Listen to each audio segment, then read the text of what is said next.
விற்பனை பத்திரம் கொடுக்குறோம் அப்படின்னா பவர் ஆஃப் அட்டர்னி கொடுப்போம். அப்படி கொடுக்கும்போது நம்ம எப்போவுமே ஒரு லிமிட்டேஷன் செட் பண்ணணும். ஸோ ஒரு லிமிட்டேஷன் வச்சு தான் நமக்கு இந்த ஒரு பவர் ஆஃப் அட்டர்னி கொடுப்போம். அதுக்கு ஒரு கால அளவீடு இல்லாமல் நீங்கள் பவர் ஆஃப் அட்டர்னி கொடுத்தீங்க அப்படின்னா அதுவும் உங்களுக்கு பிரச்சனை. ஏன்னா அந்த கால அளவு தாண்டாமல் இருக்குது அப்படின்னா எப்போ வேணாலும் அதில் டாக்குமெண்ட் போட முடியும்.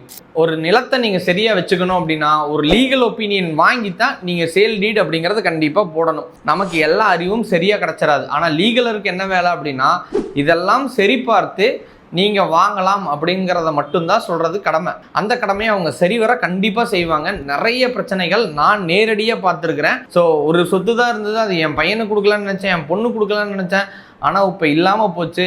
அது எவனோ ஒருத்தங்க வீடு கட்டி வச்சிருக்கிறான், அவனும் காசாக ஏமாந்துருக்கிறான், நானும் காசாக ஏமாந்துட்டேன், இப்போ என்ன பண்ணுறதுன்னு தெரியல, பாதி காசாவது வருமானு நிறைய பேர்த்தோட அந்த அழுகுரல்களை நான் கேட்டிருக்கிறேன். அதே அழுகுரலோட நீங்களும் நாளைக்கு உட்காரக்கூடாது அப்படின்னா இந்தந்த விஷயங்களை சரியாக வச்சுக்க கற்றுக்கோங்க.